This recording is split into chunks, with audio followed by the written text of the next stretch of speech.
Joseph, we're back. Oh, Joseph.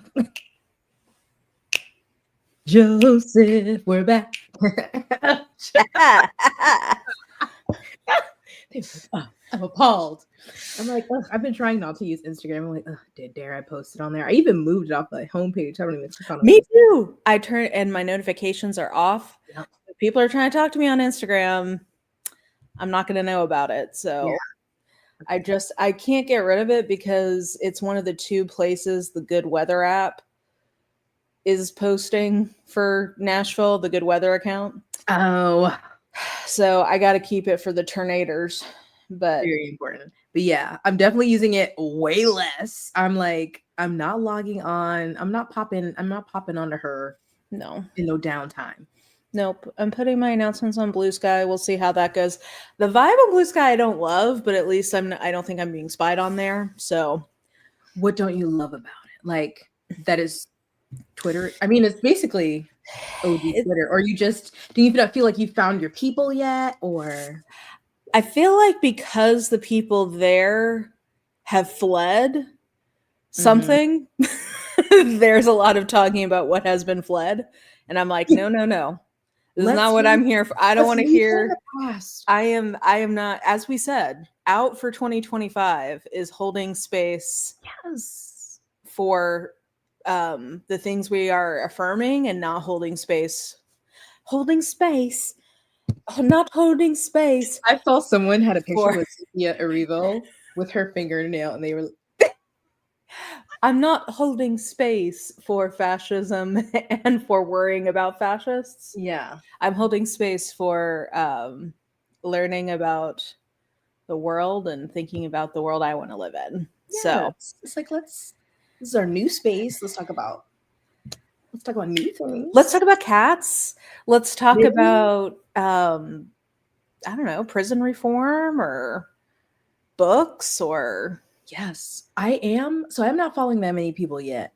So I guess when you like tell them your little interest. Immaculate use of emojis. I thank you for pointing out what the emoji for that is, because I think that is an accurate recreation. Hello, Katie. I think I put space. I must have put space as one of mine because I keep getting these beautiful images of space, which I'm like, okay, I'm not following these people, but I just okay, I want space. I'm gonna look for space then. And then I purposely was looking for knitting, and it still hasn't been serving me that much knitting. I need to get on it more, so I guess my algorithm can get better and I can find people to follow. But like, I've just popped on there and then like popped back off, so I haven't like really. You haven't put in the hours yet. I haven't really gotten to know my way around. I heard my way around app. Yes. Someone said they're called Skeet, and I said they are, and why? No. Is that like secretly what they call what a butterfly flaps his wings or something? No, I think it's just it's Sky and Tweet together. Oh, no, we need to redo that quickly. Though it does lend itself to the window, to the wall. Oh, skeet. Skeet. Yeah. I'm like, let's think. Let's brainstorm. Yeah, let's come back with something better. In this case, I'm fine with post, just a generic post. As we're telling you, speaking of training, when I thought it was truly gone, at least for like a little bit, I'm not gonna say I was surprised. I was anticipating it not being back for a little bit. Yeah, I thought at least I was ready. Yeah, I was ready to be without for a while. So I was putting in some hours trying to train the shorts reels. Or not reels. I will never. I will be a monkey's uncle before I go to reels. But even YouTube shorts, them some rough streets. So God bless you for trying. It's tough. It's not very like. It's a good replacement for when you just want to dissociate and like have some interesting short form content, but it doesn't have a lot of the like spontaneous user generated fun content. Well, that I I like. think most of it is people trying to link you back to a video, which is like, Yes. I understand, but no, I just want like this short thing that's funny or informative, Yes. like that's its own thing. I just want to see somebody acting a fool Yeah. on the internet for like 45 seconds, and there's Right. not a lot of that. So like I have a lot of like clips from podcasts and like did you know, and like interesting. Yeah. So it's like it entertained me, but it didn't have the I want to same. see someone's cat bitch slapping them or taking their Yeah, glasses off their to face. squabble up. Yes. The Yes. squabble up The cat squabble up cat video. are Exactly. great. I'm like, they're so on beat. Yeah. I really don't be in the short streets. I'm Reels. trying because Okay. I'm stuck with YouTube for Yeah. better or worse. That is the one that I am not getting out of. Yes. So Same. like I'm trying to like make it work. I just don't understand. I'm like, it's so bad. I've posted some shorts in my day, but like the editing, like the to use it itself is terrible. There It another thing is. is like sometimes I do want a 3 minute and I think are they still only 60 seconds? No. It doesn't have to be 3 minutes. It can I didn't know be, they got longer. but they have I think because of TikTok Okay. going away, they I increased think it recently. reels are only like a minute and a half, maybe. Yes. Hmm. Reels is just It's janky. the only way I watch reels is like when I go on and I see, I'm like, If why I'm is just like that- zoning out on my timeline, I watch Yeah. reels without sound. Yeah. They're so, it's just like, even if someone sends you reels, so I'll go in, my friend has sent me 4. You can't even watch it and then scroll to the next one. No, you have to, I realized that after, because then you're like, what is this? Nope, that's not what they sent you. It just goes back into the thing. it just is You like can't- a fresh You reel. can't just tap it and pause. You can't speed it up or slow it down. It's awful. And it's also Zuck. Yeah, And I went on just like, Threads begrudgingly because it was better than Twitter at the time, but Yeah. I'm Blue Sky, I'm I will pop on the threads here or there. I've never posted, but I feel like it's even more miserable than Twitter. It's just always like some like, oh, it's guys. people complaining about Oh everything. my God, just read the book. Damn, read the book. I don't know. Or like, They're always complaining about something. And then Reels comments are a cesspool. They're never funny. No, that's part of what I love about TikTok is how good the comments are. Elite. Like Reels are never funny. It's just a terrible place. But TikTok, I will say, I saw immediately when they were like Facebook, Instagram have TikTok accounts. I block those on my TikToks. I'm like, please. And I feel like my FYP is mostly normal, but it's still something feels weird.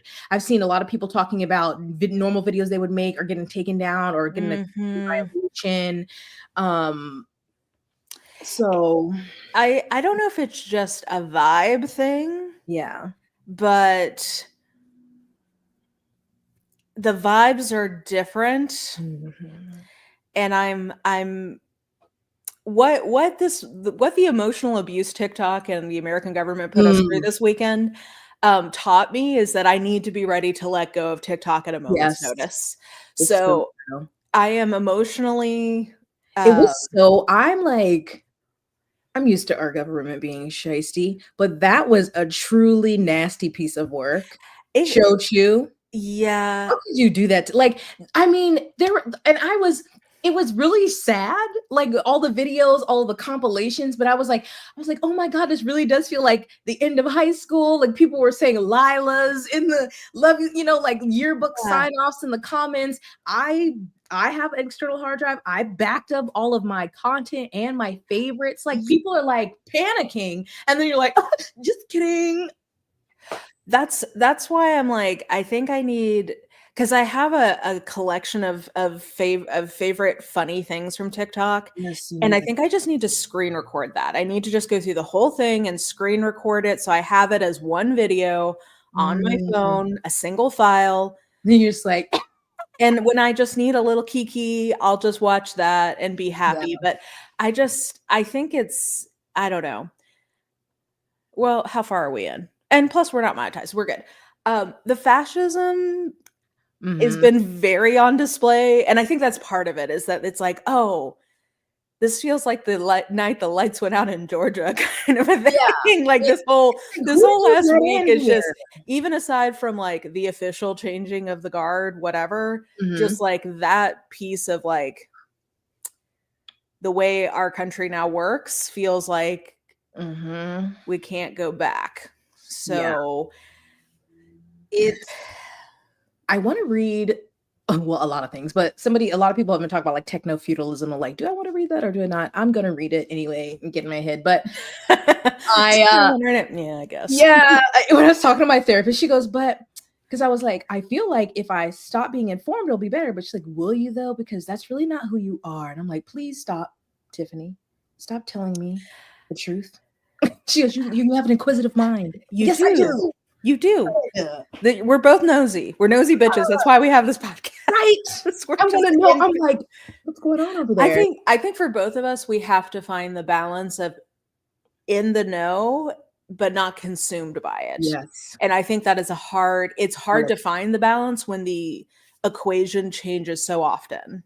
Yes. That's because I was telling her, like, going back to October of 2023, that consumed me. Yeah, me too. And I felt guilty not consuming it because I'm like, I'm still just looking at it through a screen. But yeah, so finding the balance is tough, but we must. But yeah, TikTok but I guess, yeah, I have to work on my addiction because it's very confronting. I kept hitting the app. I was like, maybe it'll work. Maybe it'll work. See, and I have 2 TikTok accounts. My main one I created when we were in Sicily. So the origin says Italy. So after it went down, I put on a VPN and I was able to access it. But I got too greedy and I tried to go into my fanfic one, which I made in America. And then it told me I couldn't access it. And then I couldn't even switch back. So I was like, see, this is where I think I was a little too hopeful because I was like, well, surely if I VPN, then it's going to be fine. But no, I think they geofenced around American SIM numbers, it sounds like. Yeah, because someone I follow who's an American citizen, so her account, she also created in America, but then her and her husband moved to Germany and hers got shut down too. Even though she has a German phone number, but the origin in TikTok. And so mine, because sometimes my FYP will go kind of kooky and just start giving me Italian videos again. I'm like, please, no. And then it'll go back to normal. But if this is how I get TikTok, I guess maybe. Yeah. When I first got on it, I was like, I can't do these Italian. Maybe I need to get completely unhinged. And the next time I'm in like the UK, I just buy like the equivalent of a burner phone. Yes, get you a cheap smartphone and that'll be get like an iPhone 5 or whatever, and then just like download TikTok. We need that. Train her up, and then that can be my life. That'd be so funny. I'm saying that out loud, and I'm like, maybe I really will do that the next time I'm outside of the country. It can't hurt to have, you know. I don't think so. But yeah, my addiction is real because I'm like, what did I do before TikTok? And like, obviously I have things to do, but I'm like, but sometimes I just want to be horizontal and scroll on my phone. But and I tried Pinterest while TikTok was down and I was like, this is not. That's a dark, Jess. To be honest with you, that's pretty dark. I was like, what is this? I would have rather you said Tumblr than Pinterest. That is. I do open up Tumblr sometimes. I really want to get my fan art on, but I went on Pinterest. Pinterest is pretty dark. I feel like, I mean, we could do this. We have to be wise. Yeah. I've seen a lot of things about go bags. I was like, I need to make one. Oh, I have one of those for the tornadoes. Very smart. I don't have that. And I mean, this is also dark, but I've already accepted that if there is a tornado, Marple is not going to make it because she will not get into the safety closet with me. Oh, but I got me and Hastings stuff in there ready to go. You're like, I miss you, sister. I love you. It will destroy me, but I literally cannot get you into this closet. So she said, I'm going to just go down like a G. I know. But I've got the go bag. I don't know. I get a little prepper when I start thinking about these things, and I'm just like, do I really need to get this crazy right now? I know. It's like one I've seen some varying extremes, and a recent one that I saw or my friend sent to me was more reasonable. It felt like it didn't feel too crazy of what she had in her bag. And I'm like, okay, this is wise and I should do it. And I already have just like extra backpacks just from my time of life. Yeah. I'm like, I could use that and do these things. It's just like I'm trying. I want so bad to be like, "Ah, we're overthinking this, like, because there are truly some people who are like, we just got to get through the 4 years, as if that's 4 days. 4 years is still a significant amount of time. And then there's the after, the recovery. That's If he's yeah. doing awesome. So when Well, people, I don't think he's gonna make it all 4 years. I really don't. I'm shocked he's still alive, to be totally honest it with you. truly, Not even from like external factors. He's like nearly an 80-year-old man who like lives on McDoubles. and So I'm shocked that he is still with us. I mean, he Like, looks like he's been rotting from the inside. well, also they keep him methed out all the time, from what I can tell. Right? Didn't they have that whole Washington Post story about how they had like these little Oh my God. yeah, they had like little plastic baggies at his secretary's desk with like Adderall medicine for people to just come and grab. Why am I shocked? Nah, Why am I shocked? so I don't know if he'll even I mean I'm not saying that this is why I'm saying the 4 years thing, and he himself is not that like that scary to me at this point. It's the entirety of like Yes. It's Elandria, Couch Boy, yeah. all the cabinet. It's all them the people. it's the fascist oligarchy that is now empowered to do their thing. That is what scares me. Yeah. The first day with like all the executive orders, it's crazy because I was wasting my time filling out this job application on USA Jobs because they're tedious and they ask you a million questions. Yeah. And then I later saw an article that said an executive order was to put a hiring freeze on federal employees. I'm like, glad I just wasted my time filling that out. But a lot of, I mean, they've got all those executive orders, but like they still are using AI to fill them out. So like none of them are survivable by anyone. So, but I mean, but I feel for, I mean, Amy, yeah, or like the I executive completely federal feel people have to be back in office. I'm just like, well, and it's just like fucking around with people for no. It's been a long 2 days. Yeah. It's been a long 2025. Yeah.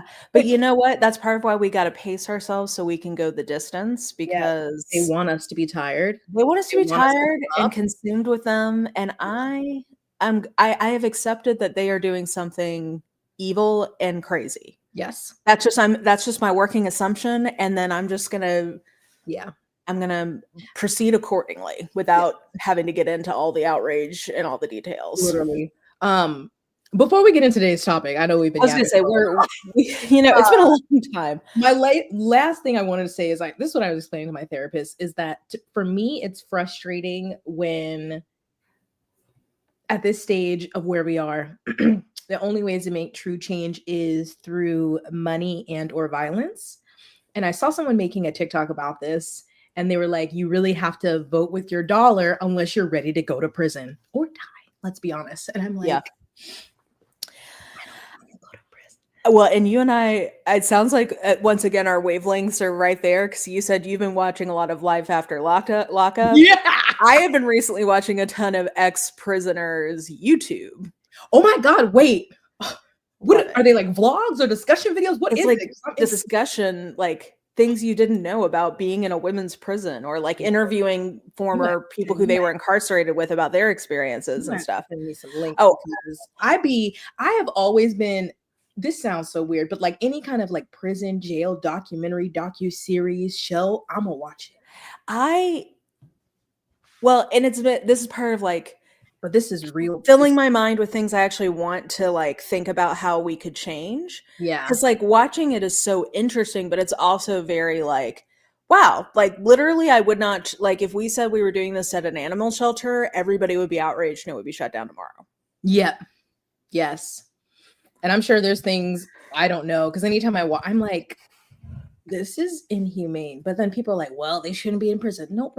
That's not the yeah, point. It literally doesn't matter. Like nobody deserves to be treated in some of the that we the just conditions. Yeah. Oh, well, I'm glad you're here. I'm glad you're here. So, Well, to segue into our main topic, I'm going to bring up this comment. My frustration right now is that my parents. Oh, wait. No, sorry. This was the wrong one. But yes, real. I agree with that too.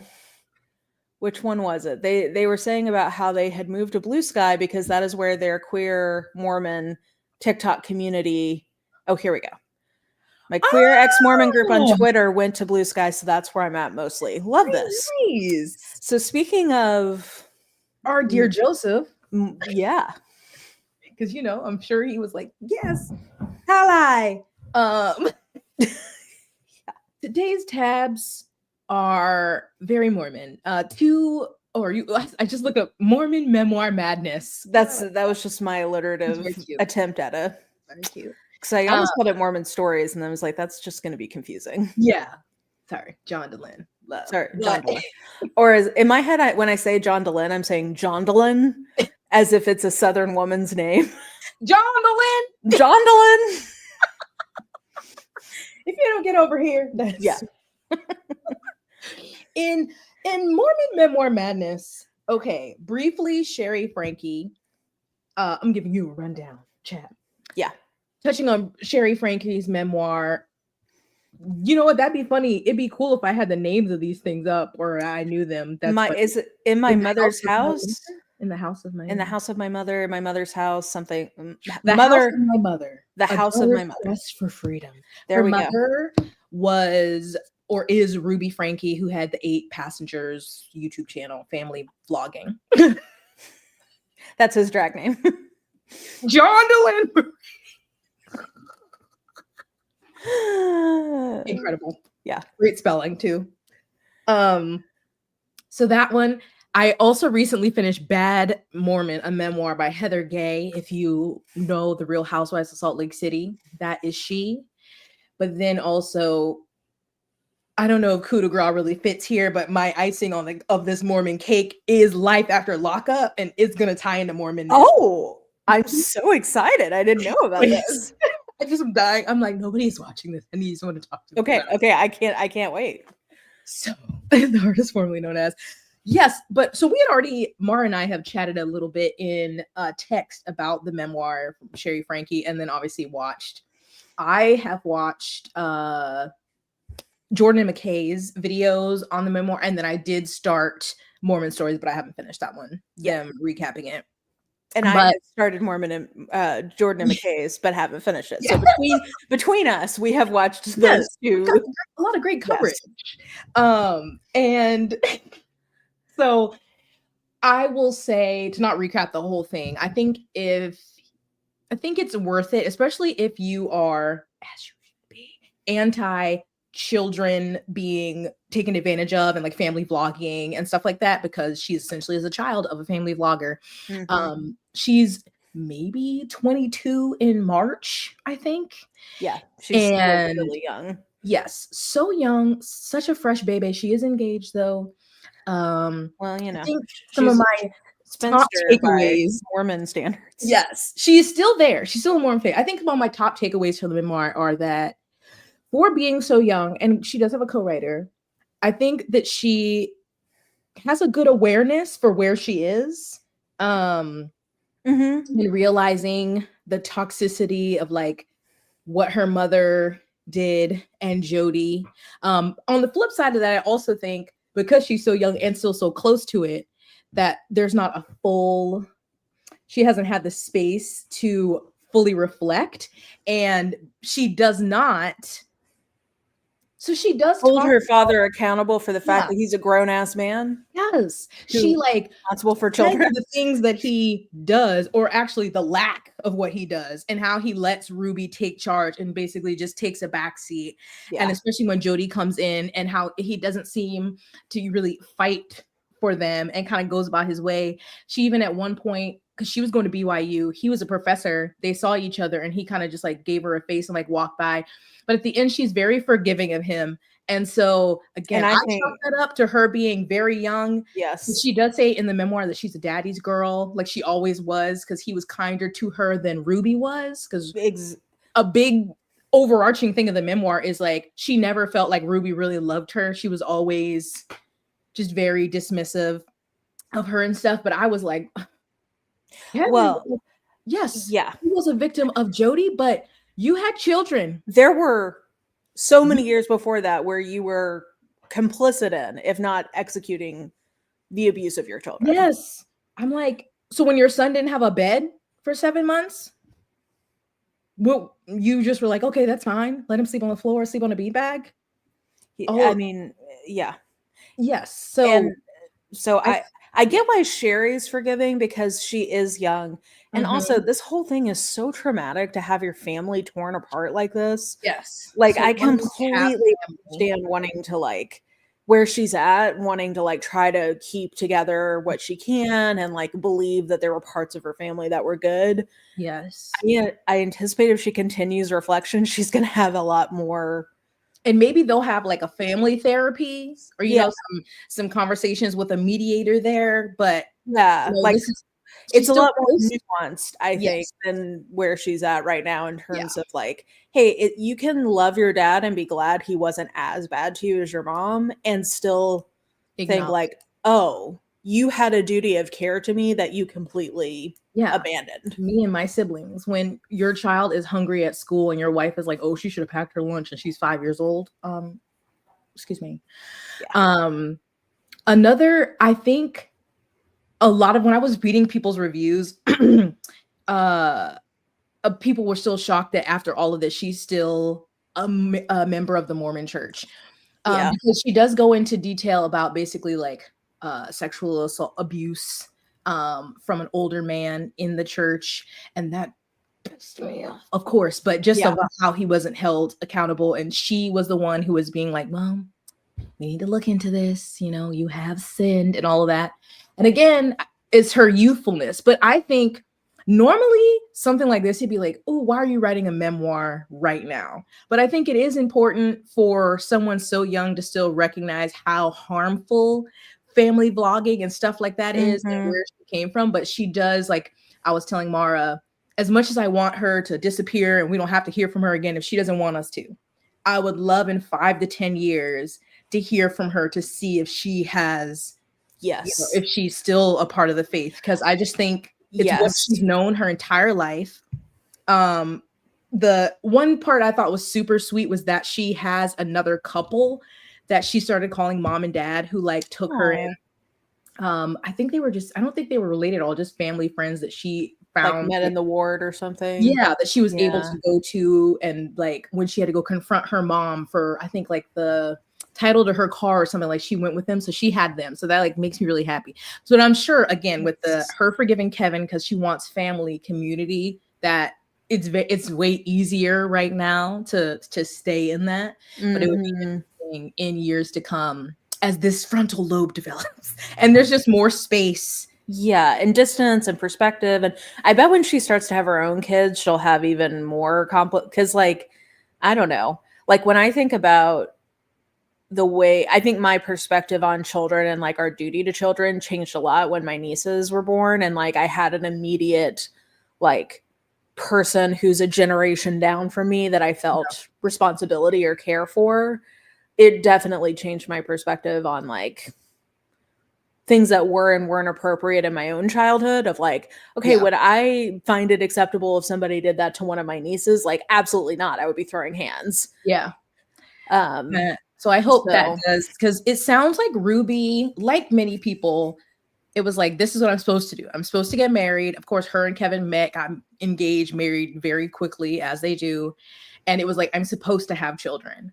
And not like I want to have children. And of course, she fed into that nonsense of Jody, like children are manipulative. They cry to manipulate your feelings and like all of these things. And so she wasn't that attentive as a parent. So it'll be it interesting. sounded like she saw her children as like an outlet for her own desire to control things. That seemed to be what on the Mormon Stories episode they were kind of like seeing. Another problem with, I think, in faiths in general is that they usually chalk any kind of imbalance or mental difference to like you're not spiritual enough, you're not praying enough or something. It sounded like Ruby. Yeah. I'm not trying to diagnose anyone. She does speak, she doesn't diagnose, but she speaks on like narcissism a little bit at the end. I'm like, I don't know if we can speak about narcissism, but it sounds like Ruby Something's wrong. something off from a young age, and Yeah. that just obviously never got addressed. And well, and it sounds like her own upbringing was potentially also abusive. yeah. So she also probably, if let's for the sake of argument say she has some sort of antisocial personality traits, they very well could come from her own childhood, and like probably did come from the way her parents raised her. Yeah. Breaking cycles is very hard work, especially it's hard work when you're trying, let alone when you're ignoring the problem or not aware that there is a problem. That's even more difficult. And under the guise of religion, even more difficult, of like, but spare the rod, spoil the child, or whatever. So of course, there are things in there that I had heard through other various things. Like she was going back through the Christmas when the younger kids didn't get anything, sending Chad off to the wilderness thing. And it sounds like she what only was her mentions perspective on that? Chad. She mentions Chad by name, but she doesn't mention her other siblings by name, which I thought was very big of her. But she was saying, because when Jody first came into the family, or first came into their world, she wasn't having to talk to her yet. It was Chad, because he was a teenager.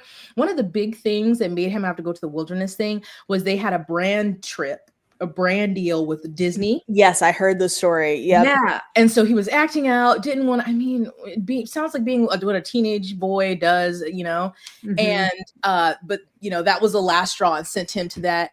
But they treated his, what I would describe as like mischievous spirit, as if he was a drug addict. Yes. Like, is just you're demonic. Wild. And when he would be talking to Jody, and then they would like strip things from him, like he couldn't be playing in sports anymore or something. But her perspective was that, he believed that he was doing something wrong, and like, well, this is what I have to do. And it also with Ruby, that's really sad. Was also really weird sad. Because if Chad did something wrong, she would blame it on Sheri. Like, well, what are you doing? Why would you let him do this? Or something like, oh, this isn't my child. This is my sibling. That's so. Yeah. So it seemed like because even at that sounds like a way to pit the kids against each other. Yeah. At one point, I think this is after Jody has moved in. I think Kevin's out of the house. I just forgot the name. What's the name of the brother? It just left me. Chad. Chad has been moved somewhere else also, but she wasn't told. And so she's trying to figure out where he is. Somebody, I don't think she ever clarifies. Somebody tells her, gives her an apartment or something. And she goes to find him, and he's like, what are you doing here? And she's like, I was worried about you. Like, I brought you your favorite snacks and da-da-da-da. And he's like, you need to leave. So it seemed like he was really like, they had really gotten into his head. Really, like, you are wrong. What you do is bad. And she was like, oh, that hurts my heart, because I thought he was being rebellious because he knew that it was bullshit. Yeah. But it sounds like he really that's so sad. Yeah. These kids, this just like I don't know, I'm getting teared up even just thinking about it. It's just like, I just can't imagine like going through all the trouble to bring somebody in the world to just be awful to them. Yeah. So again, I wish her the best. Yeah. Oh, we're manifesting her to be on Mormon Stories in like 10 years. I know, like, because she wants to be, but I'm gonna be when I see that notification, I'm like, Sheri, hit the button. Yes. So anyway, I do recommend it. I think she narrates it. I think her and her co-writer did a good job.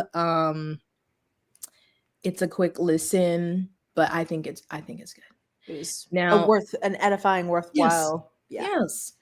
Now, let's change gears to one memoir I do not recommend you reading. Oh, so we have book recommendation and we have an Yes, anti-recommendation. correct. We And are that would be anti-all. Bad Mormon by Heather Gay. It's a bad memoir. And I hate to say that because I never rate memoirs because I always feel weird, like I'm giving you 5 stars in your life. But if I had to tell you if you should read this one or not, I would say no. I'm actually confused who the audience for this. Maybe. Well, when I read memoirs, I'm reading it as a book. So we're not judging her life. Okay. Yeah. We're just talking about it as a book. Yeah. And as a book, this is not good. Like, I'm sure there was I didn't look, co-writer. It just was, there's a way to weave in. If there was, they didn't do enough work. Yeah, not enough at all. There's a way to weave it, like everything. Writing would be boring if every sentence was just like straight up exactly what you meant. Like, obviously we use analogies and metaphors to add, but like she went overboard with the metaphors. I'm like, girl, if you, oh my God, every time it would be like saying something and the next line was like like a little punchline almost. And then there was just all these like song quotes or movie lines thrown in, which again, sprinkled could be, but she was just doing too much. I'm like, why are you doing this again with I think at least twice she was quoting from Home Alone, like, I made my family disappear. It felt, when I was taking notes, I was listening to it today and I was like, what is the description? Because a lot of people reviews were either people who are Mormon, so they're mad, boo. Yeah. And then, or people who were like, there's nothing, they wanted some like hot, I did the audio, she narrates. Okay. They want some hot goss about Housewives, or they wanted something salacious about I'm here for. Right. And I was like, maybe that's it. And I was like, because there was, Sheri does share her trauma, but I'm not saying she doesn't go into like salacious details or something like that.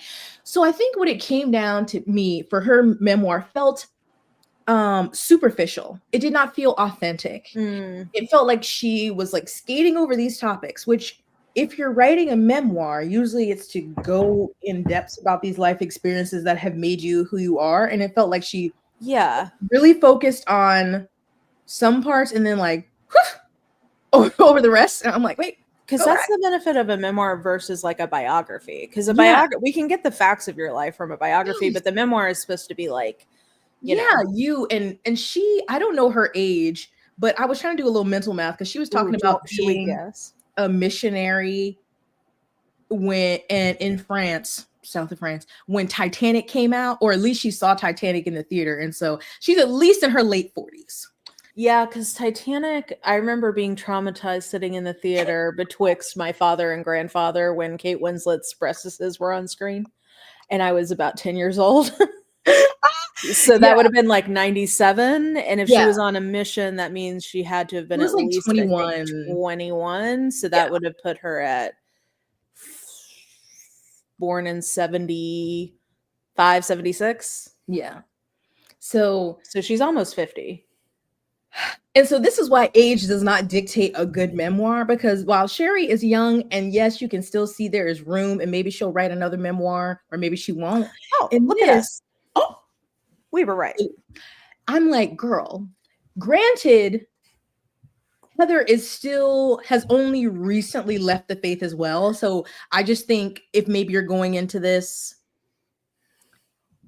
as like, ooh, this is a person who's left Mormonism and has like this great insight. No. But yeah, it felt very superficial. And so she starts with like her young upbringing and like her life through high school and then college, because she did go to college. She had a full ride to, I think, the University of Utah, but her parents were like, we want you to go BYU, of course. UW. And then her mission in the south of France. What a place to have a mission, right? Some of the things, again, it's not, I don't, it's not highly, I don't highly recommend it. And then she goes into her life post mission, of course, trying to get married. And then, so she's talking about being married, her divorce. And then there was like less than an hour left in the audiobook, and that was the Housewives portion. So, like, if you go into this thinking Oh. very minimal, and she does not, she goes through all the ladies of the first season cast briefly and just kind of how they were casting the show and stuff. And then it's over. I was like, that seems very lopsided. yes. It was like mainly her life, college, and then we're really on the marriage part, divorce, and then bam, Real Housewives. I'm like, well, and like to your point, age is not a reflection, because like think of Know My Name by Chantal Miller. mm-hmm. That's one of the best memoirs I've ever read, and she was like oh my gosh. Because I was gonna say you should only do it if you have it in you, because it is a lot. But it's not only really insightful, it's also beautifully written, and like it's a fantastic memoir. I've heard that from a lot of people, and I'm like, yeah, but it's so, I mean, I just spent half of that book just weeping. So only if you're okay with that. yeah. But anyway, just as an example of like, even if you don't have a ghostwriter, because I don't believe Chantal Miller did, being young means you can have like insight and reflection on your life. Like that's what that's what makes a good memoir. So yeah, it sounds like she probably could have, if she had more insight into her life, made that division of where she was spending her time interesting, but it sounds like she just didn't. Yeah, and this sounds bad, but her life, and I mean, I'm happy for this. There was nothing super like traumatic. So I think when it's just like regular ups and downs, but then you have like the Mormonism on top of it, maybe it doesn't lend to as much reflection. Again, she does have little moments, but like, one thing I will say is this happens to me anytime I'm like reading or watching anybody who's talking about faith. Because when she's talking about it younger, of course, she grew up Mormon. Both her parents are Mormon. She didn't grow up in Utah, though. They were in California and then Denver for a while. And then they eventually moved to Utah. But she was like, I just thought everybody was Mormon. Like, we're the biggest, our religion is everywhere, everything. If you're happy, if you have a family, if there's a father and a mother, they're Mormon. Everything is great. And she just like, we're the one true church if y'all are not in that. And I'm like, God, I would love this. I wish I could be that delusional. So sorry if you, I always get so jealous. I wish I could, I guess, just truly have faith like that. And so it sounds like almost, and obviously I know she's writing this story as thinking about her younger self, but even as an adult, it still sounds like she still holds, like she separates herself from the church and calls herself a bad Mormon, but it feels like the way she tells the story, she still holds a lot of those ideals. Like, yeah, she hasn't really decolonized her mind. So yeah, like from some things, because one of the main things she talks about is her divorce, because of course when they were sealed in the temple, it was you promise or you whatever you vow to submit to him for the rest of her life. And she goes into what happened in the dissolution of their marriage. So there's like, she like goes back and forth of like, I don't want to do these things. I thought he was gonna appreciate his wife being educated and cultured and doing all these things, and and I'm making my money, and he's like, man, but then also being like, but he can't leave me, he can't break his covenants. I'm like, which one? I feel like she's holding space for both the bad Mormon of her, like she wants to hold to the faith and mold it into her own way, which that's fine if you want to do that. Yeah, I'm just like, when you think bad Mormon, another thing on the show, she always, a nickname for her is Good Time Girl. You would think she was out here in the street. She's talking about some heavy petting that she did in high school. Ooh. And like something she yelled out of a car or something. It wasn't even vulgar, but just getting mad because someone saw her dad's garments because of the way it was under the shirt. Somebody like she was on like a No one else on her little soccer team was Mormon. And her dad got into an argument with another coach who said something about your weird underwear. So it's like she just has these, it's so weird because there's moments where she's having like the reflections on like why this doesn't make sense, but then she'll take it back to like, but that's what makes it great. Like one thing she said was because she goes into detail, which some Mormons in the reviews were mad. She goes into detail about like her sealing in the temple. That's up. I mean, I don't think we as never Mormons should talk about that. But Yeah. if it's something you went through, I think you could talk about whatever Yeah. you want. She talks about it. I mean, some of that was funny just because one of the things was her mom was like, make sure you don't forget breath mints. And at the end of it, she's like, why did I need the breath mints? It's because they have like they're basically like whispering between a veil. And she was like, oh, always, you got to make sure your breath is fresh. She's like, what? We're worried. I'm supposed to be sealing into this earthly kingdom and we're worried about my breath is fresh for this man. It's like stuff like that. But she, at the end Did of she that tell us what her Mormon name is? She did not. Tragique. I know. At the end of that, which was a really weird experience, her going through it. And she was like, this seems so weird, but she would like look to her parents and see how serious they were. And she's like, okay, I've got to take this seriously. I completely understand that. Yeah.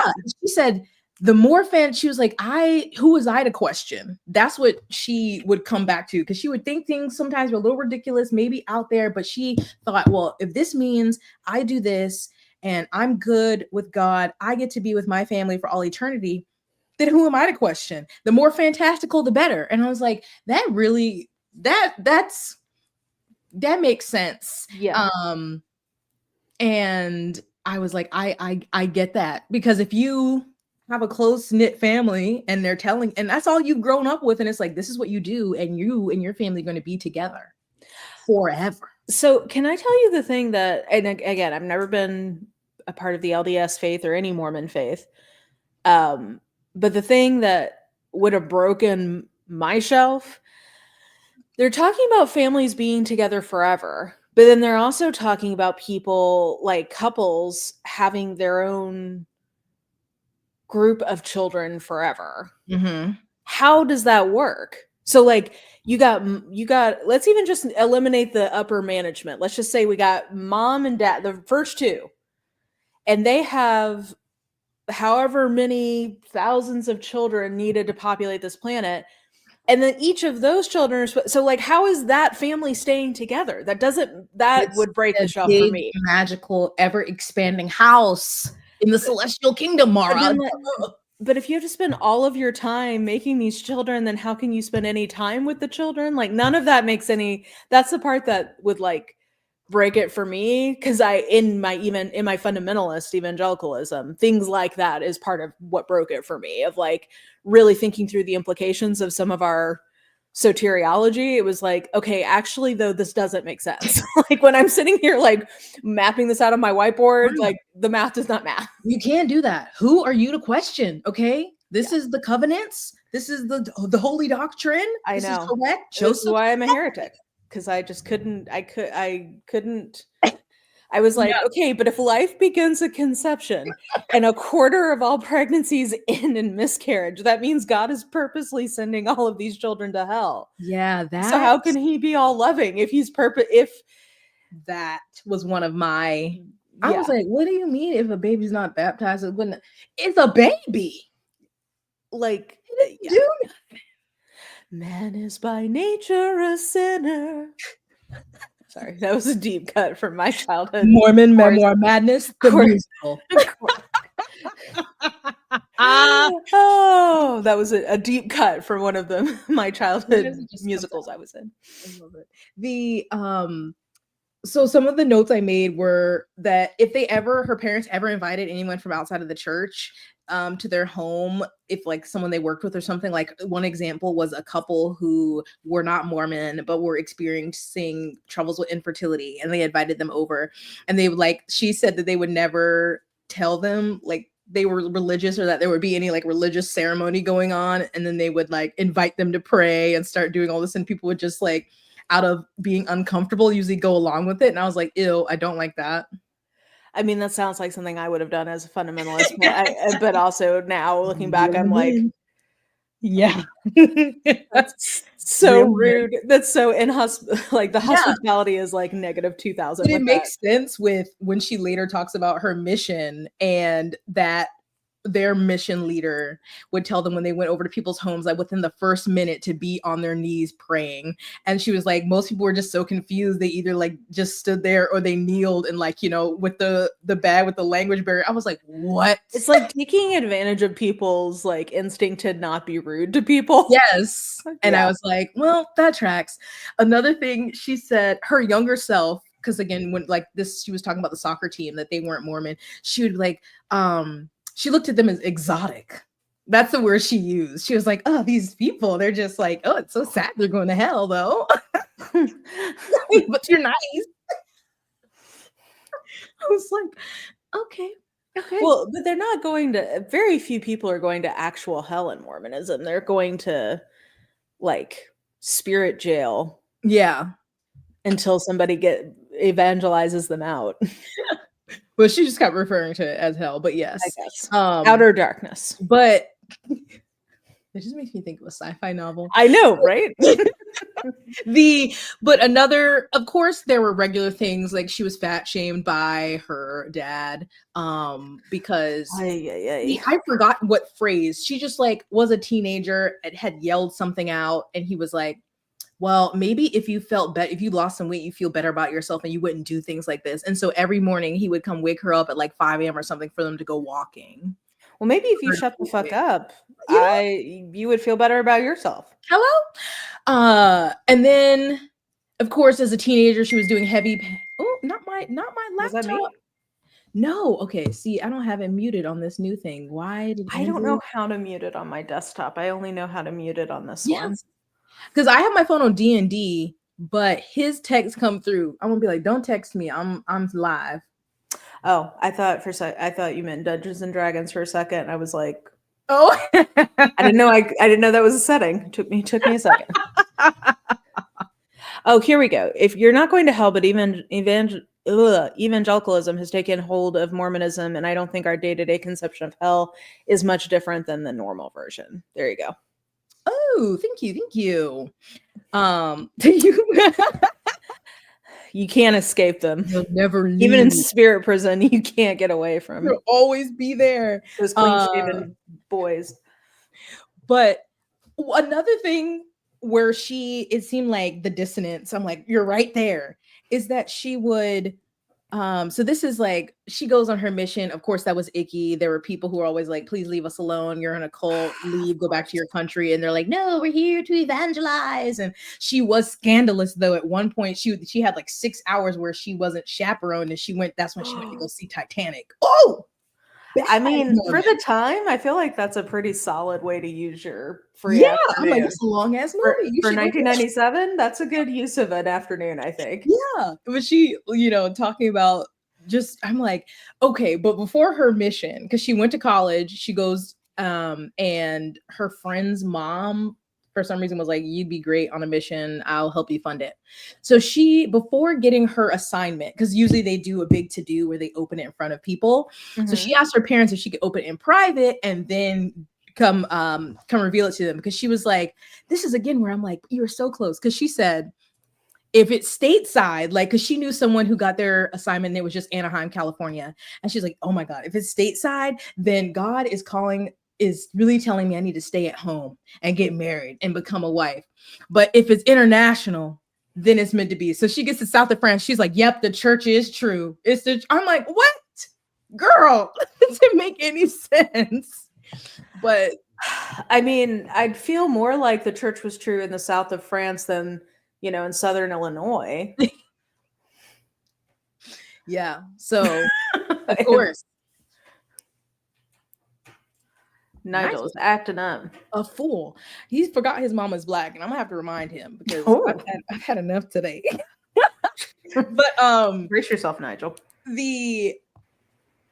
But then again, a lot of it then is on her marriage, about submitting. Again, they met, they were engaged in like 3 months because she was like, ooh, we're attracted to each other. He's in the Mormon faith.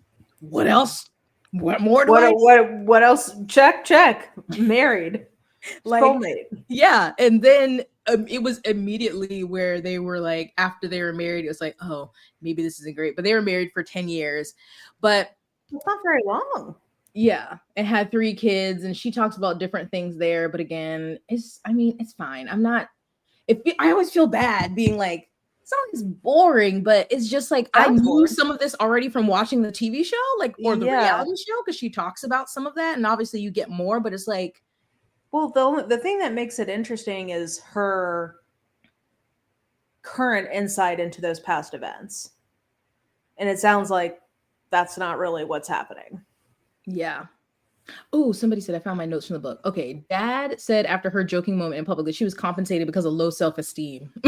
Because losing weight would help her. Okay. And she wanted him to say, could she be funny, brave, and obnoxious, and for her to think she should be small, quiet, and nice. Yeah, but they were very much like, no. No, they want church mice. Yeah. Even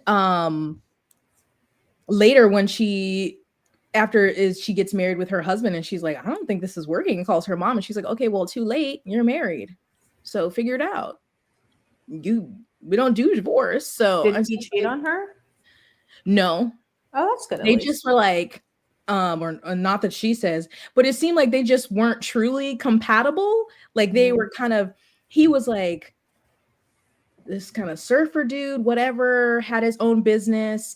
And so it seemed fun at first, like they were, going on dates and doing all of this stuff. And because she even says after they got engaged, like in 3 months, she was like, it feels like it should feel more. Like I should feel more. This feels not. But she was like, but this is gay? I don't know. Me? I mean, I'm not saying that if she didn't like her husband, that means she's gay. I'm honestly always rooting for a midlife queer awakening for people, myself included. I'm just like, have you seen women? How do you not like them? I don't know. But so I'm always like, I'm waiting. And so she talks about that, but them really with her husband, she just says like, she's like, I'm okay. We got to have a kid. This is going to fix it. They have kids and she's doing all these things. Famously, kids fix your marital problem. He has all this money. He's cheap. Like his family has money. They're not flying. And she's like, she made a point like his family has all this money and we're flying Southwest.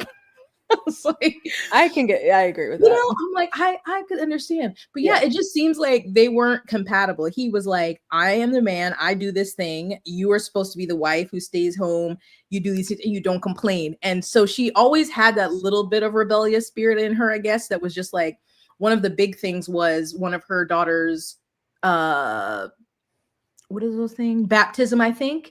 Like she was going all out about the party and he wanted to change the time. And she was like, no, I'm not changing the time. And she was like, it was first, like the one time I finally was like, no, I'm not doing this. And so I guess it was just kind of just like, she wanted to be respected. And he was like, you're my wife. You're supposed to stay here and do these things. And she's just too much. What an unreasonable. It's like, you have opinions and thoughts? Absolutely not.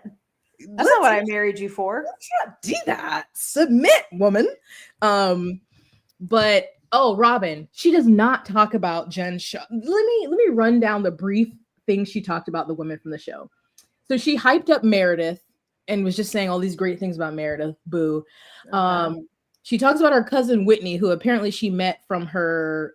She has a med spa. That's Heather's business. Yes. So they do like Botox and stuff. And she met Whitney there. And then she talks about taking her boudoir photos because like photography was a hobby that she had and started as a business.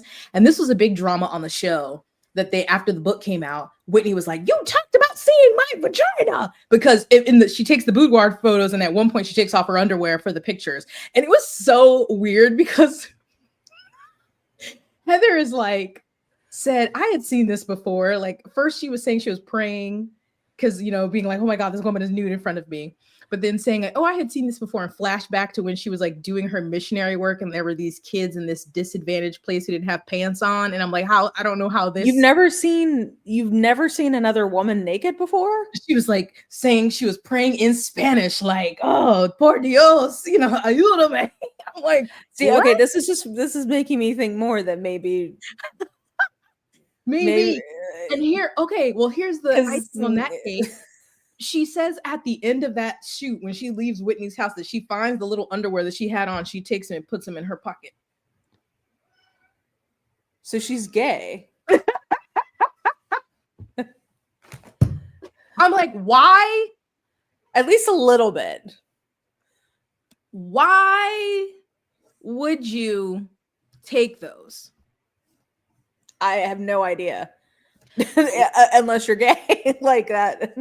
Yeah, she took them because she said, because they basically were, very small panties, probably long or something. And she had said she equated them to like an eye patch or something, or like a pirate's eye patch. She's like, you never know when you'll need an pirate's eye. I'm like, but that's not my so now she's talking about putting another woman's underwear on her face. She is gay. Okay, so now I think we're cracking the code of why there's not a ton of insight in this book, because I don't think she has had her aha moment. And referring to her with her not having her bottoms on as her Winnie the Pooh moment. I'm like, oh, okay, Heather. Yeah. Did she put them near her ladybug? I mean, I don't know, but this is like, exactly. I mean, that's what I mean. Like, she's at least there's something. I was like, she is not a true extreme on the Kinsey scale. She's somewhere in the middle. Yeah. How very Sims 4. And in this section, because I've listened to a lot of it while I was doing other stuff or driving, but this one also, I'm not done with this yet. She's making jokes about making it an eye patch. Well, she says, when she sees Whitney all busty in her, boudoir, they're in lingerie. Yeah, which I think as a boudoir photographer, you would not be fazed by the sight of a naked woman, because that's literally what you're there to do.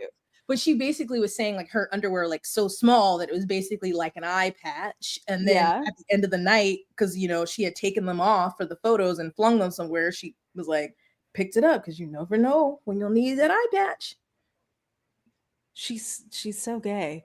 Heather. Yes, Whitney, wherever you are, wherever you are, please talk to your therapist about this. Like, let's just explore a little bit, because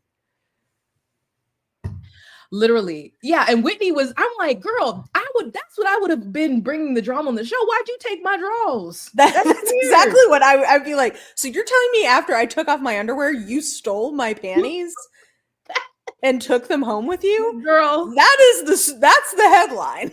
Like, girl, what are you? If I found out one of my friends did that, I would be so weirded out by that. Especially if I was trusting them to take boudoir photos of me. Yeah. But if then that friend said, hey, this was part of me realizing that I'm attracted to other women, I would be less weirded out and a little more like, okay, that was like an exploratory moment for you. Okay, sorry. I had to. I was like, I don't feel like we fully unpacked that story. I was like, oh, yeah, that's so weird. I just can't imagine a scenario where I would take my friend's panties home with me after taking boudoir photos for her and it be platonic. That I just don't know what that would look like. It's okay, sorry. I'm sorry. Continue. Some of her little metaphors of what she was using, because Whitney's name is Whitney Rose. So she said, Whitney, she was this wild rose, was not scared to handle a little prick. I felt like she knew all of Victoria's secrets and I had things to learn. In a town of beauties and beasts, there was only one wild rose and she was blooming. She's in love with Whitney. What is going on? Yeah, I'm trying to be as generous as I can, but that's so creepy. I was like, okay. She smells Whitney's panties that she stole from her. Oh wait, that's her cousin? Yeah. Whoa, I missed that detail. Whoa, no, I didn't say that.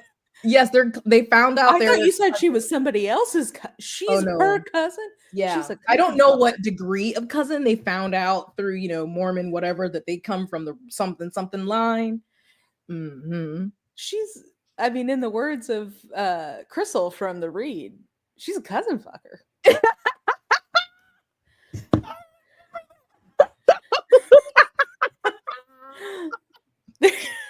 Oh, please. Ships of self. Oh my gosh. Listen, it's also, and when we're unpacking this, it's very normative for young children when they're kind of like first discovering that they have some kind of sexuality to have crushes on their cousins. That's why kissing cousins is a phrase. So maybe Heather is just exploring. She's truly keeping it in the family. I am not trying to. I feel like I'm being glib about this. Like I'm being very genuine. What I am hearing sounds to me like a closeted person. Yeah, I was like, let me go back to this audiobook, make sure. Hold on. Whitney emerged from the Titanic, where Rose takes Jack back to her first-class cabin under the guise of pursuing art. I was clearly Jack, the eager artist, and the outspoken Whitney was, quite aptly, Rose. She is comparing them to Jack and Rose, who famously fuck in the car of the Titanic. I suggested she wear the black gauzy nightgown that swept romantically to the floor and opened in front all the way to the waist. I took note that the matching panties were microscopic and dangled off the hanger like a tiny pirate's eye patch. When Whitney emerged from the bedroom in the outfit, all the lessons about boudoir photography that I learned from Santiago years ago came sharply into focus. I was filled with what can only be described as el espíritu de los tres des. This was the sign, the mantle shifting, the collie made sure. My time had come at last to sip from the holy grail of boudoir photography. Hold on, let me go. She is talking about worshiping this woman's body with her camera. There wasn't a second of cajoling or negotiating. Wearing only this. Wait. Everything and flip through expert poses the way I flip through Instagram filters. In a town full of beauties and beasts, there is only one wild rose, and she was blooming. We were wrapping up scene number 1 and getting ready for outfit number 2 when Whitney went straight for B number 3. Jack, I want you to draw me like one of your French girls, wearing this, wearing only this. She reached down and slowly removed her pirate patch panties. Ahoy, matey! My prayer came out instinctively, fervently. Ahoy, matey! Oh, Santiago, I pray to thee, dime fuerte and guide mi mano, that I may honor you in those tres des, especially the bare naked part, which is presented before me now. I felt the answer to my... Why was I panicking? Wait, let's see. The full Winnie the Pooh. Jessica. Something about Whitney's panty-less attire was strangely familiar. I had seen this once before. Yassine, in the city of Perpignan, in the south of France, sitting bare-assed on my lap, penis dangling as I taught the sacred law of chastity. If he had taught me anything, it was to embrace the philosophy. No pants, no problem. Whitney pulling a full Winnie the Pooh. Been there, done that, bought the t-shirt. I proceeded with the photo shoot as calm as a summer's morn. I photographed her from belly button to backside without breaking a sweat. As I was leaving later that night, I spotted the tiny black panties on the patio, once flung, now forgotten. I walked over, picked them up, and slipped them into my pocket as smoothly as a sleeve of French Imovain. You never know when an eye patch might come in handy. I heard that correctly. Okay, if I were Whitney, I would be so freaked out. Not because she's talking about the fact that she saw her vagina, about the fact that she's clearly in love with her and she's her cousin. Girl, you fucked your cousin. I fucked your cousin. I was like, yeah, I was gonna say you really buried the lead here. Like, but to your comment earlier, Robin, Heather and Jen's relationship makes more. Yeah, I was like, yeah, wow. Okay, so Heather Gay is a little gay, at least a little, at least for Whitney. A little. We all got someone we're a little gay for, even if we think we're straight, and for her, it's Whitney because that literally that reads like a meet cute in a lesbian rom-com. She was my boudoir photographer. Yes. Yeah. Like literally. Yeah, I would never. Why would you say you picked up the... Yeah, you buried the lead hardcore on this, Jess. And now all of this is making more sense. She has no insight because she's not done the work to Poor thing. Present. Poor thing. Well, okay, Heather, I'm sending you a queer awakening. Yes. And I feel like now is the time. Yes. Like a mature woman discovering her queerness. That's what a journey. I would love that for her. Come on. You said you're a bad Mormon and a good time girl. Have fun. Yeah. Get after it. Wow. Sorry, Okay. y'all. Glad we went through this journey together. Yeah, I don't.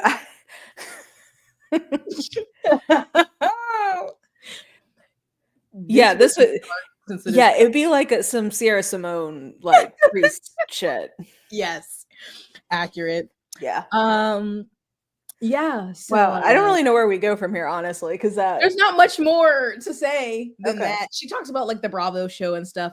I thought something interesting about that was that they didn't know that it was going to be Real Housewives, that they were just casting like they were they making thought it was just a reality. Yeah, they made it like a reality show. reality show, and then they kind of had a bidding thing, and Bravo picked it up, and they still were like, we don't know what we're going to call it. And then I don't know if like they were just telling that to her, or that's how it really went, because he said that they were looking for, this is what made me laugh, they were looking for women with genuine connections, long-term friendships, diversity, representation, and businesswomen.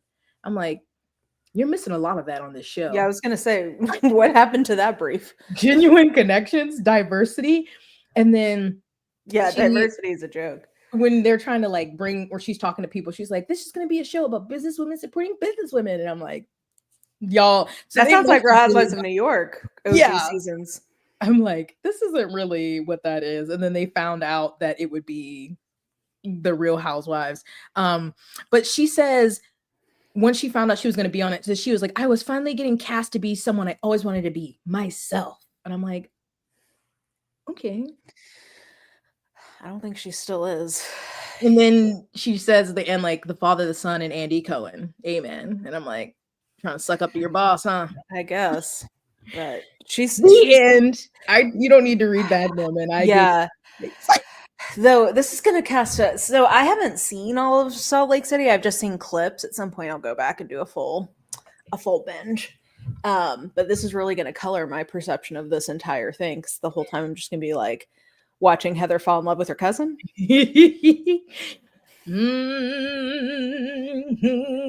there you go. Diversity in Salt Lake City is well, I don't know if we have time for Life After Lockup, but maybe that could be our next episode can be. Yeah, I didn't expect to say so much about the memoirs. I'm sorry.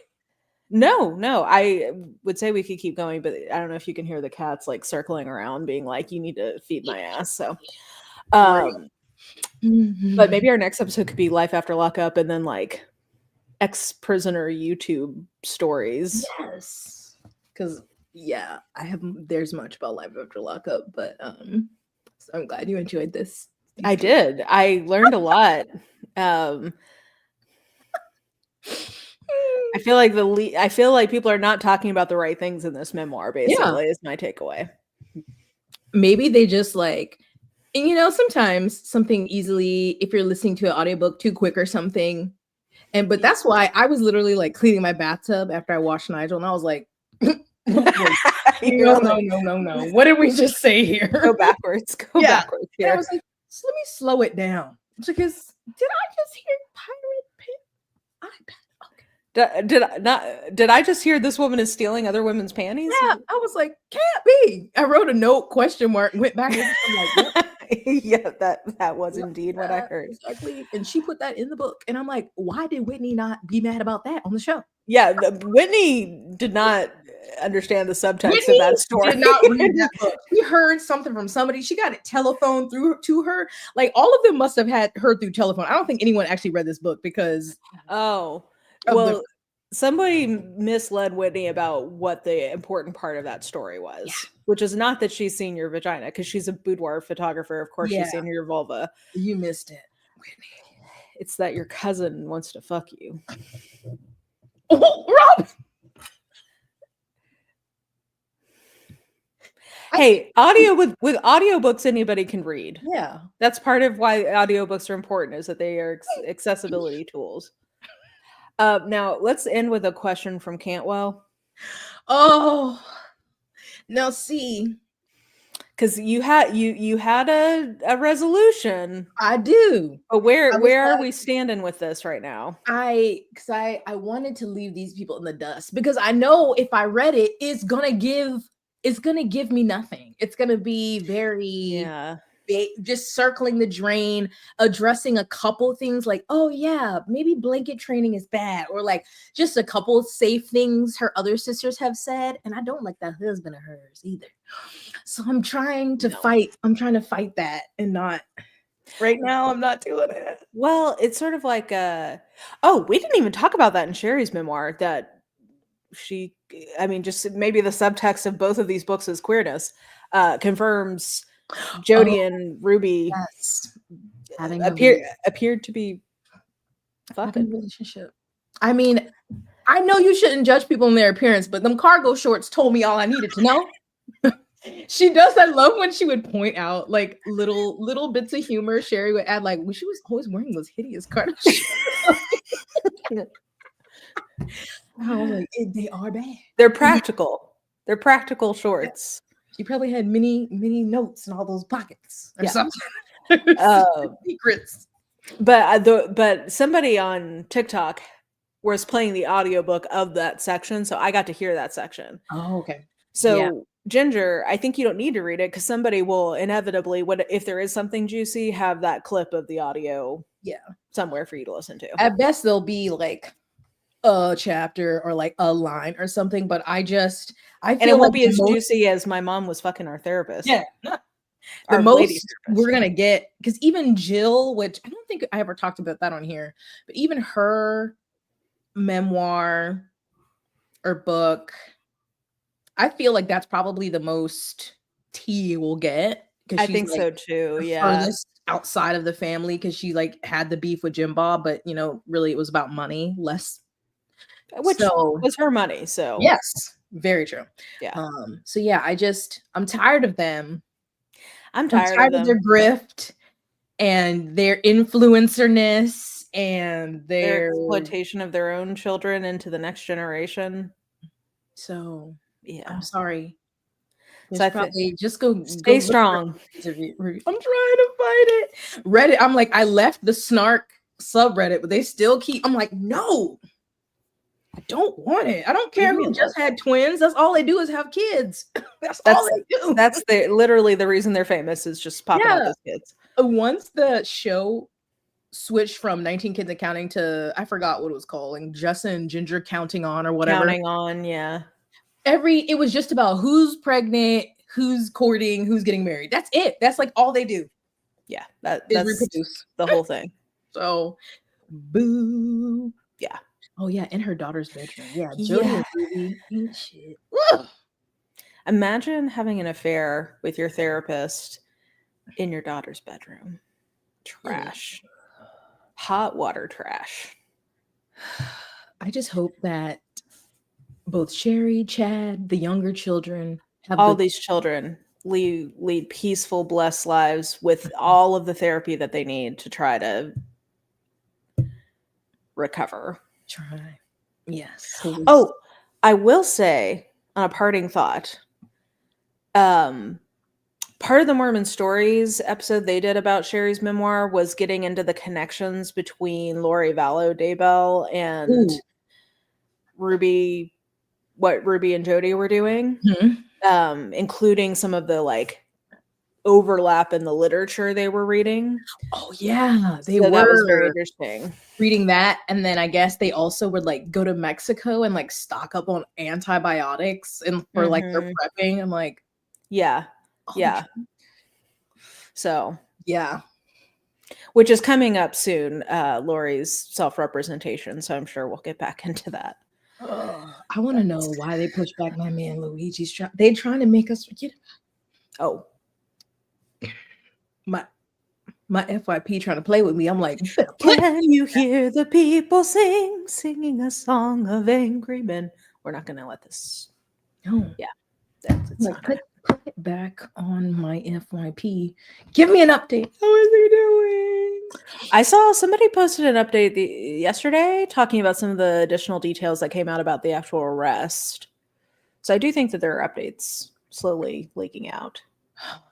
Well, I'll have to get in there. But yes, everyone, we must stay. I want to say stay vigilant. I don't know if that's correct. But we have to stay balanced so that we don't become fatigued. Yes. like the enemy wants. I think we got to take care of each other. Numero uno. Mm-hmm. We got to be taking care of each other. We got to keep our head on a swivel At all times. and be on alert for bullshit. Yes. And my practical step is I am trying to get off Meta. I'm stuck on YouTube. They got me. They got me, gal. I can't get out of there. But YouTube and Blue Sky, I'm like, okay. Yeah. I can stay connected to people, Yes. but a little bit on my own terms. And like other things are hard. But when possible, voting with your dollar, like choosing not to support corporations. And again, that's hard depending on where you live, stuff like that. Like, because what a world, what a world, what a world. Can I just say that I saw a commercial for like Amazon Health and it was like a prescription bottle and they made my stomach hurt. I don't like that. No. I'm interested in that Mark Cuban. Woo, you can tell it's Mara's dinner time as well as the cat's dinner time. Thinking about that Reuben sandwich that I had the other day for lunch. Mark Cuban pharmacy stuff. That's cool. I'd like to see that progress. Because I'm just like, what do you mean the without insurance? This was $434 for this prescription, but with insurance is now $3.43. That doesn't make any sense. Because it's why is it not just $3.43? Artificially inflated. Yeah. So this is what we're keeping on alert for, people. We're reading, we are educating ourselves, we are taking care of each other, we are staying balanced. Because we're fancy. Consumption. And if you want things, physical media, get your favorite shows, movies on DVD. They making me think I'm gonna revive my iPod. I still have it. We love physical media, vinyls, books. I never got rid of my Blu-ray collection. Yeah, not me either. Sitting over there, like, get rid of it. You mean all my seasons of Charmed? No, Prue, Piper, Phoebe, Patience. Is that one? It was Prue, Phoebe, Piper, and then Paige. Yeah. Once. Phoebe always felt off to me because I'm like, it's not. It's P3. Yeah. So we must stay strong, take breaks. Yeah. Stay hydrated. Wear sunscreen. Yes. If you feel comfortable enough, maybe get to know your neighbor. My neighbor don't want to know me, but you know. My neighbors, we all have to know each other because nobody can get their mail delivered to the right place. So. Oh. Well, I'm glad that it's not like that, and then like no one talks, so you never get your stuff. So no, it's literally like I just left something on your porch. Hope you're having a good day. I get that text, I would say at least twice a week. But yeah, okay. Well, I gotta go feed the kitty cats, guys, because they are gonna start gnawing on my leg or something if I don't soon. So, but thank you for that Mormon memoir roundup. You're welcome. TLDR, read the Sheri one. Maybe check out the Heather one just to look for some more subtextual queer content. But maybe I missed something else. You can tell me about it. Yeah. But yeah. Take care, everyone. Bye. Bye.